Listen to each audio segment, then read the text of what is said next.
Welcome back to another episode of the Phantom Navigator, the only podcast on the audio spectrum that smells faintly of burning sulfur in corporate legal malpractice.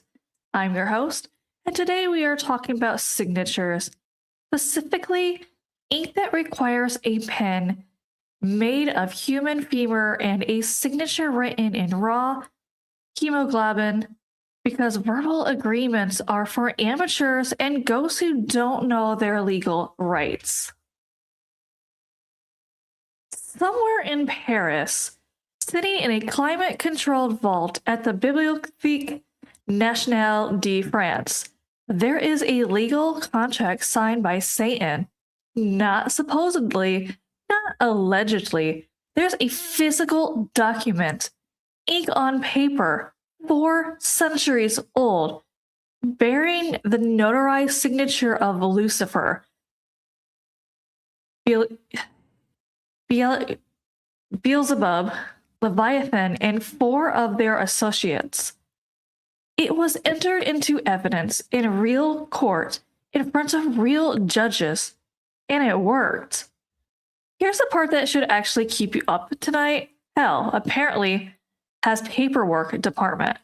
Somewhere down there is a mid-level demon named Balberith, whose entire cosmic function is being Satan's court clerk, not tempting kings, not devouring souls, filing.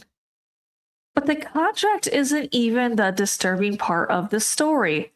The disturbing part is a 25-year-old woman who had a reoccurring dream about a man who rejected her and turned that rejection into an international tour. And the part that's worse than that is the man who volunteered to take her demons into his own body to save her and lost 20 years of his life for it. While she got a crowd, a queen, and a jeweled reliquary.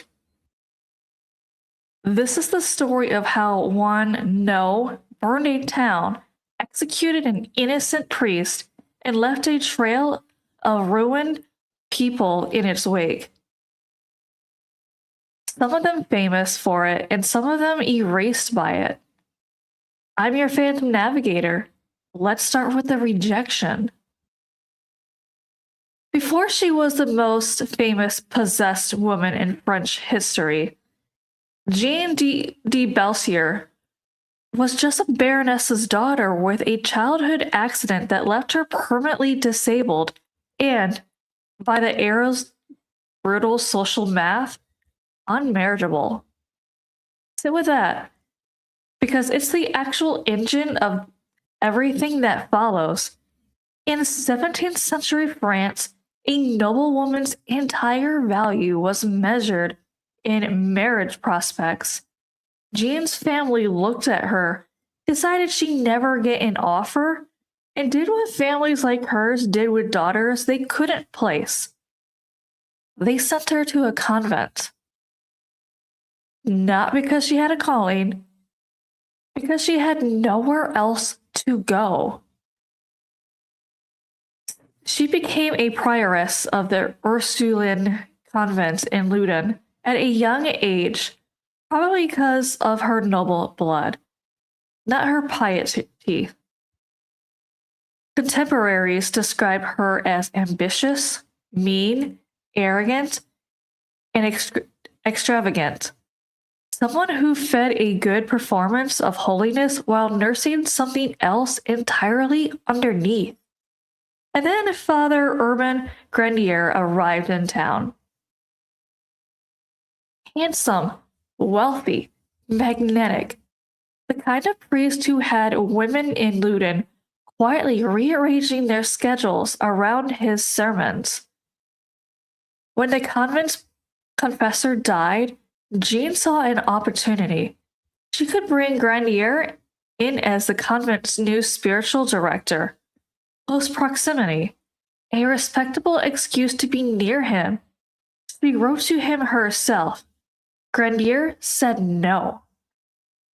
he had the good sense and absolutely catastrophic bad luck to decline. Weeks after Grandier's rejection, the nightmares started. Jean began having recurring dreams of Grandier appearing to her at night.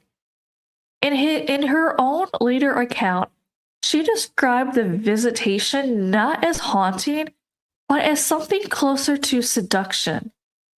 A man showed up in her sleep demanding things a nun should never have to describe out loud.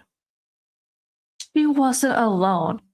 Other nuns reported similar visitations, one grieving the recent death of the old confessor, interpreting the figure as his lingering soul. But Jean's version was different. Hers had a name attached, and hers had an edge of fury underneath the fear.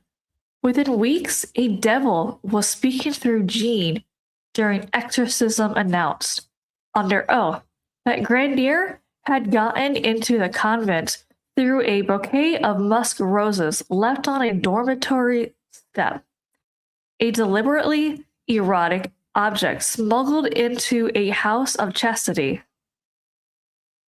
A rejection, a dream, a bouquet. That's the entire forensic evidence base for what became a national witchcraft trial. And it didn't stay contained to one woman having one grudge. By the time the case peaked, 27 nuns had claimed to be possessed, obsessed, or bewitched. The convents became something closer to a stage than a chapel. Nuns beating their heads, bending backwards until their spines arched impossibly, walking on their hands, screaming blasphemies in voices that weren't their own.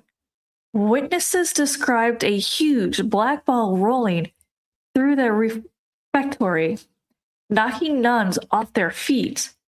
Whether it spread because the rituals themselves triggered it, or because an entire convent of overworked, cloistered women, average age 25, found themselves suddenly given permission to scream, shake, and say things out loud that had nowhere else to go. The fire caught fast either way. Jean's obsession would have stayed a personal tragedy if it hadn't found infrastructure. A local priest named Father Mignon, who had his own grudge against Grandier, heard about the fits and immediately recognized the shape of something useful. He'd seen this exact playbook before, 20 years earlier in Aix-en Provence. Another set of possessed Ursuline nuns had gotten another priest, Louis Gaufridi, burned alive for an alleged demonic pact. Mignon knew the ending before he even wrote the beginning. He reinforced the narrative daily, kept the fix going, fed Jean's private wound in a public case. Then the machine got bigger. Grandier had already made an enemy of Cardinal Richelieu, publicly opposing his order to tear down Loudun's fortifications, and suspected of writing a pamphlet mocking him directly. Richelieu didn't need to believe in demons. He just needed a demon-shaped excuse. He sent his commissioner, Jean de Laubardemont, who, worth noting, was also a relative of Jean's, to run a trial where Grandier's right to appeal was revoked before it even started. A local magistrate named Sarase actually believed this was fraud and illness, not witchcraft, and tried to shut the exorcisms down. He was overruled. A court order went further still, forbidding anyone in Loudun from publicly debating or disagreeing with possessions. On pain of death, you could be executed in this town for saying you didn't believe in the haunting. So here's your cast by the time the trial starts. A woman whose private fixation kicked the door open, a priest with a professional grudge who saw the opportunity, a commissioner with family ties to the accuser, and the second most powerful man in France who needed a political scapegoat and didn't particularly care whether the scapegoat was guilty. Nobody in that chain needed to believe in hell. They just needed everyone else to, on pain of death if they didn't. That's when somebody handed the court a contract. The pact submitted as evidence is split into two parts: Grandier's covenant and the demon's formal reply. The demon's half is written in mirror Latin, meaning it's written backwards. You need an actual mirror held up to the page to read it comfortably. Because apparently even in hell's copywriters wanted you to feel something when you read the terms and conditions. It's signed by name, by Lucifer, by Satan, treated in this document as two separate entities with two separate signatures, which raises more questions than answers. Also signing Beelzebub, Leviathan, and two demons you've generally never heard of, Elamai and Astaroth, each with their own little sigil. Like a medieval group project where everyone had to put their initials on the poster. And at the bottom, doing the unglamorous administrative labor of eternal damnation, Balberith, self-described as the Secretary of Hell. Translated loosely, the terms: the demons promise Grandier the love of women, the flower of virgins, respect and power. In exchange, he agrees to go on a 3-day bender once a year, trample sacred objects underfoot, and offer up a yearly seal of blood. Live it up for 20 years, then join them in eternal damnation. 20 years! Hell runs on fixed-term contracts. There's a second document, too, allegedly in Grandier's own handwriting, personally signing away his soul. A signed legal confession from the Prince of Darkness, written partially backwards, submitted as evidence in a human court, and the court said, checks out, that's not supernatural proof. That's a hit job with a flair for the theatrical, wrapped around one woman's rejection like a legal shell company. On August 18th, 1634, the court decided confessions needed a little encouragement. Grandier was subjected to brodequins, the boots, wooden wedges driven into a frame around the legs, hammered in one at a time, slowly crushing the bone. He didn't break, didn't confess, refused to give them the words they wanted, even as they shattered his legs. He was sentenced to burn alive, with the promised mercy of strangulation first. But the crowd was agitated, chaotic, and his own exorcist, a priest named Father Louis, either panicked or made a choice and lit the pyre before the executioner could tighten the rope. Grandier didn't get the mercy of Garrett. He burned alive in front of the entire town. And here's the detail that should really sit wrong with you. By the time he died, Jean and the other nuns had already withdrawn their accusations. They recanted.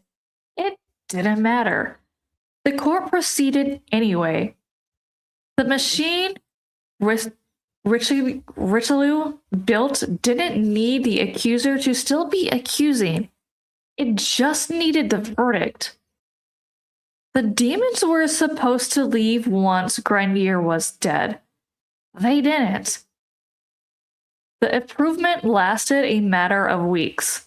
Jean remained possessed, by her own later account, by 7 different demons for years after the man who supposedly sent them was already ash. 4 months after Grandier's execution, a new exorcist arrived in Loudun, a Jesuit named Jean-Joseph Surin. Here's a detail that should stop you cold. Surin and Grandier had actually gone to the same school as Bourdeix. Years before any of this, 2 boys from the same college, one would end up burned at the stake, the other would end up trying to absorb what was left of the wreckage. Surin arrived already fragile, headaches, muscle pain, chronic depression. A man who'd spent years starving and denying himself the name of holiness.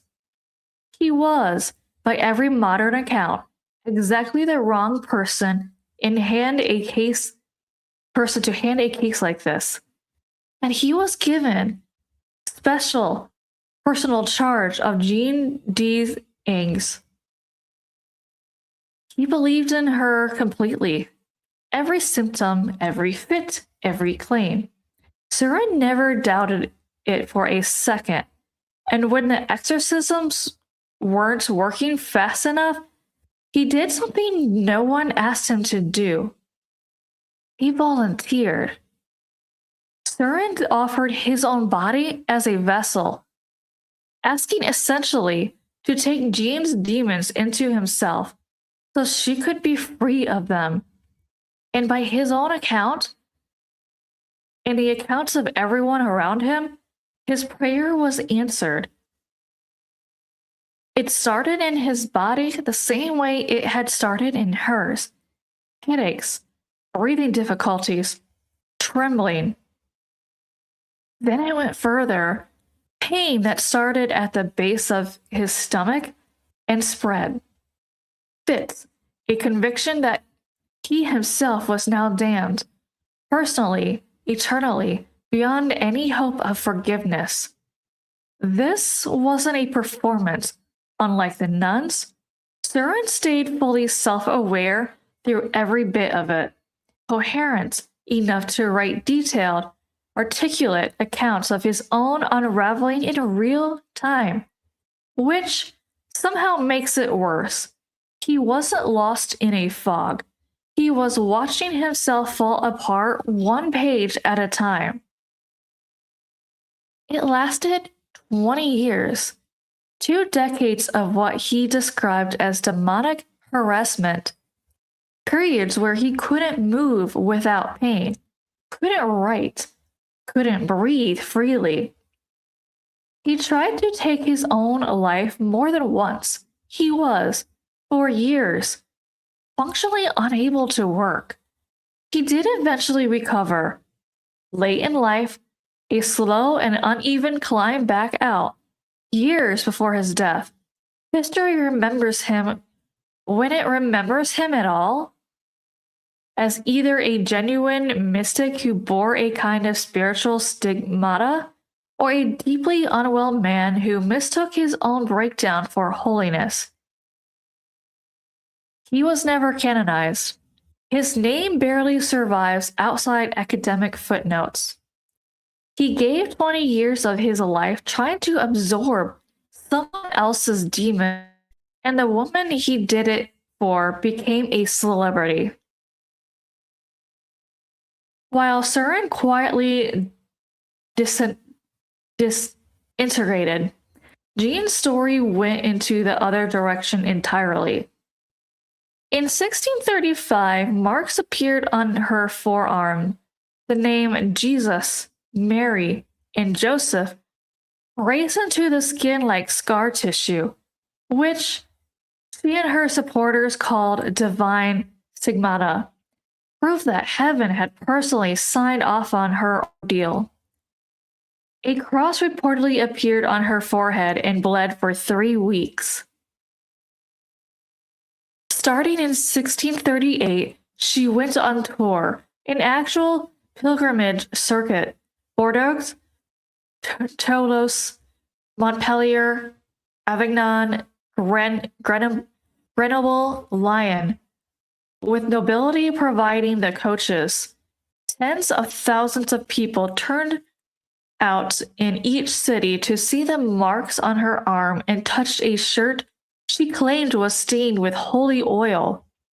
After a vision saved her from death, she had an audience with Queen Anne. She sat at the bedside of the dying Cardinal Richelieu, the same man whose political machine had used her private obsession to burn a man alive. She probably faked the oil stain. Historians say as much. It didn't matter. It had already become a relic. Jean d'Ange died in 1665, the same year as Surin, the man who broke himself trying to help her. Here's your ending, because it doesn't get more unresolved than this. Her head was removed from her body and sealed inside a silver and gold reliquary. Her stained shirt got its own reliquary too. The convents commissioned a massive painting of her exorcism, glowing with saints and cherubim, and hung in the chapel for over 80 years, until a bishop finally ordered it taken down, and the nuns hid it by painting over it with something else. A woman's rejection became a demon. The demon became a trial. The trial became a public execution. The execution became a 4-year touring show. The show consumed a man who tried to save her and gave him nothing back. And the final act was a severed head in a jeweled box, worshipped by people who never knew or never asked how any of it actually started. Here's what actually haunts the story. It's not the mirror Latin. It's not Balberith and his little secretarial duties in hell. It's that a woman's private, human, completely ordinary heartbreak got picked up by men with bigger agendas and turned it into a machine none of them fully controlled. Not even her. And it's that one person in this entire story who acted purely out of sacrifice, who tried to physically absorb someone else's suffering to save them, get 20 years of private hell and a footnote, while the woman he saved got a queen's audience and a gold reliquary. Urbain Grandier wasn't killed by demons. He was killed by a no that landed on the wrong desk, and Jean Joseph Surin wasn't saved by God. He was consumed by trying to fix something that was never his to fix. Somewhere in France, behind glass, in a chapel most people walk past without a second look, there's a silver box with a head in it, and a shirt with an oil stain nobody ever proved was real. Nobody built a reliquary for the man who actually paid the price. Now, we're going to look at other contracts, the weird ones, the corporate nightmares of the abyss. So let's start with New Hampshire's own colonial legend, General Jonathan Moulton. Oh, Jonathan, General Moulton, was a man who looked straight into the eyes of the king of hell, slid across a mahogany table, and thought, I can out-bureaucrat this little demon. According to local folklore, Moulton sold his soul to the devil in exchange for his boots being filled with gold coins every single month. A solid deal, right? A real wealth generator. Except Moulton, being a Yankee capitalist of the highest, most sociopathic order, decided to exploit the loophole. He cut the soles completely off his boots, hung them over a deep cellar hole in his house, and waited for the devil to start dumping currency. Day after day, the gold kept pouring down from the dark, filling the endless boots and the massive cellar below, until the devil realized he was basically funding a colonial real estate empire straight into bankruptcy. Satan, the master of deceit, the prince of darkness, the architect of human misery, got out-lawyered by a guy with a pair of scissors and a hole in his floorboards. Imagine being Lucifer sitting in a lake of fire, looking at your quarterly budget report and realizing you just went broke funding a guy named Jonathan's shoe fetish. That's not horror, folks. That's a tax audit from the underworld. And then, of course, you have Giuseppe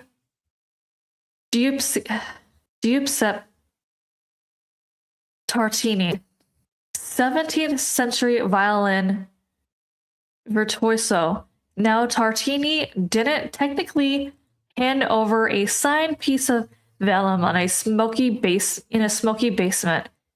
He was too lazy for proper paperwork, but he woke up one night and the devil was standing in the edge of his mattress, casually playing the violin. Tartini later wrote that the melody was so breathtakingly, sickeningly complex that he felt his breath leave in his body. He woke up, grabbed his pen, and wrote the Devil's Trill Sonata. And listen to me very carefully. If you listen to that piece of music, you can hear the exact moment Satan realized he didn't need a blood contract because he could just ruin a man's sanity through high-registered double stops and trills that make your teeth ache. Think about the logistics for this for 1 second. The devil is thousands of years old. He has ruled over the conceptual agony of mankind since the dawn of creation. And what is he doing? He's moonlighting, notarizing parchment for peasants with identity crisis and playing acoustic covers for Italian violinists in the middle of the night. It's pathetic. It's small business administration with brimstone. If you're going to sell your soul, at least get dental. At least get a matching leather jacket. Don't do it for a pocketful of British sovereigns or a moderately catchy violin solo that gives you carpal tunnel by age 40.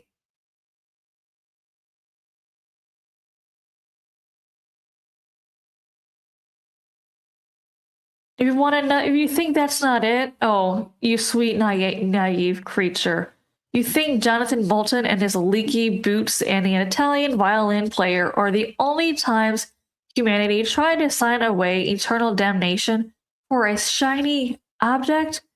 My friend, the underworld has a filing cabinet the size of Rhode Island, and it is overflowing with sticky notes, blood-stained vellum, and desperate academic regrets. The devil doesn't just sign contracts, he treats earthly souls like a venture capitalist with a caffeine addiction and zero risk aversion. Let's talk about the heavy hitters. Let's talk about Johann Georg Faust, the absolute blueprint, the Michael Jordan of bad life choices. Faust was a 16th century German astrologer, alchemist, and general academic fraud who looked at the entirety of human knowledge, shrugged, and decided, you know what? I want 24 years of absolute, unrestricted hedonism, and I am willing to pay for it with my eternal consciousness. He drafts a contract in his own blood, hand delivered it to Mephistopheles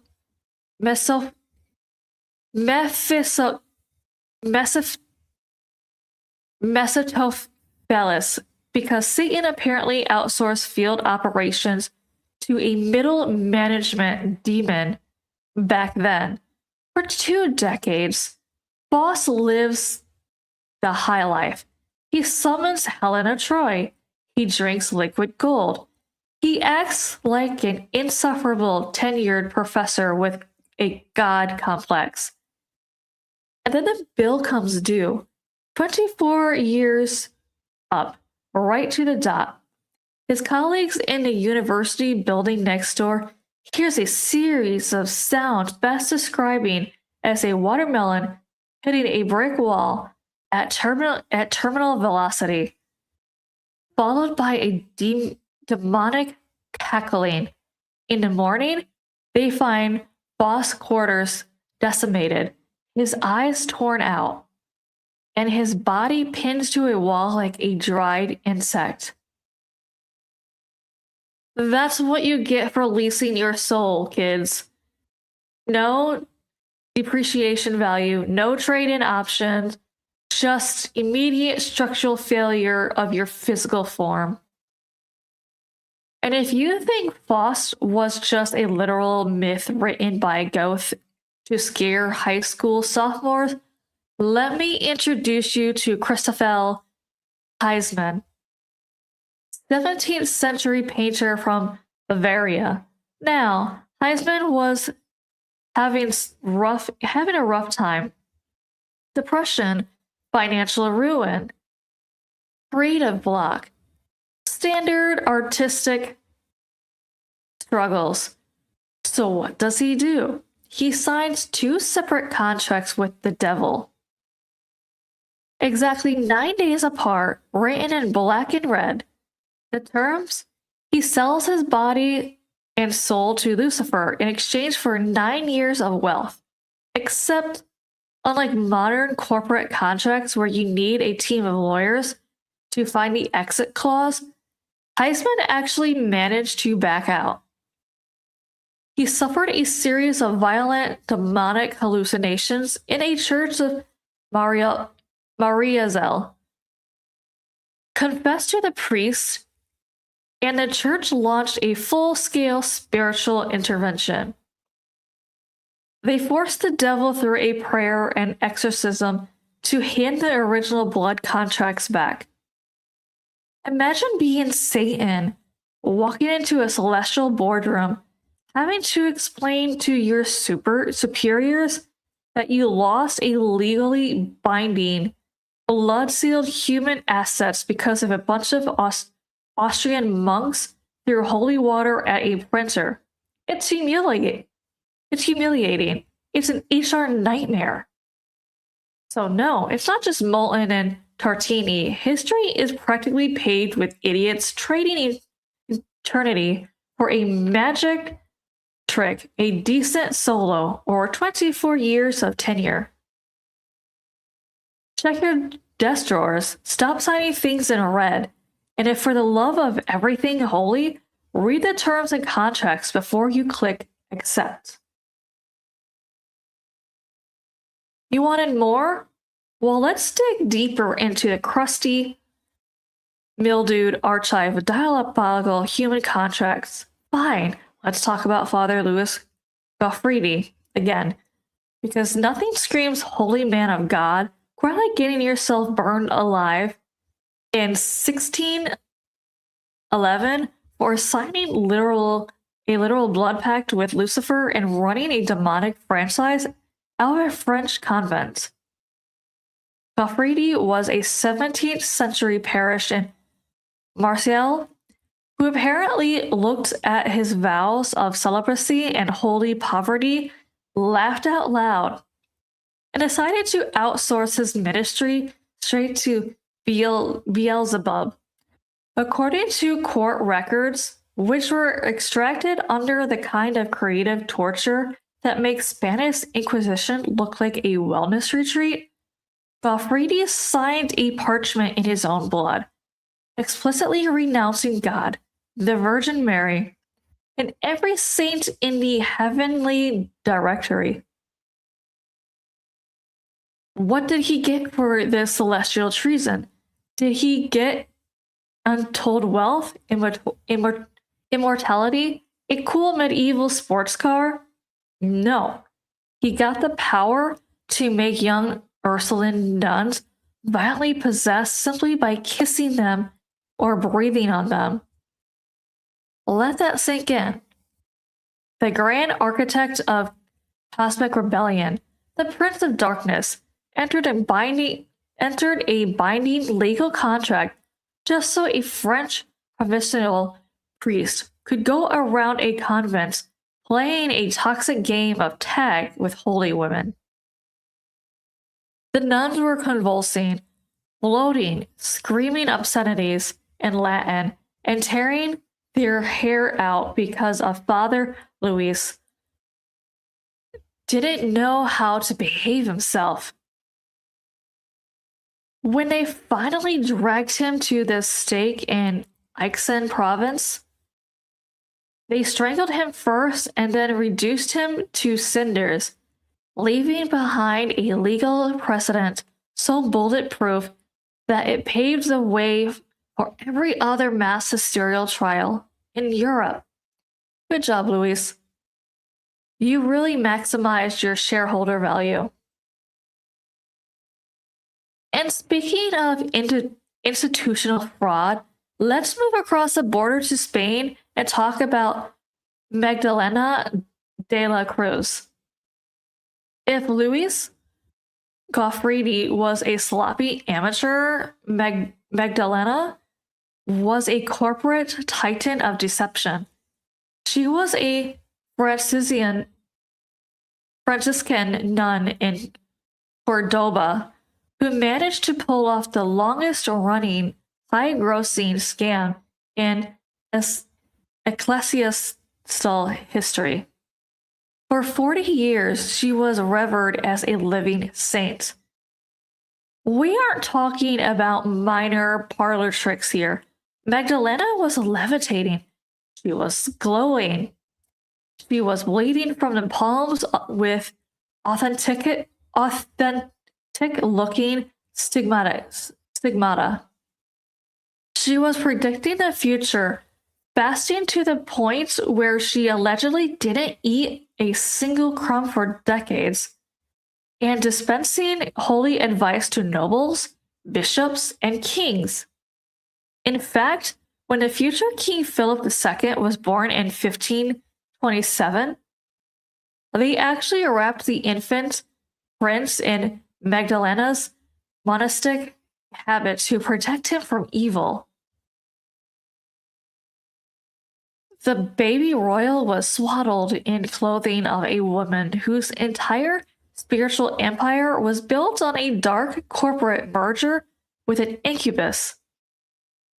Because at the age of 12, according to her later tearful confessions, Magdalena had signed a pact with the devil to secure 4 decades of global prestige.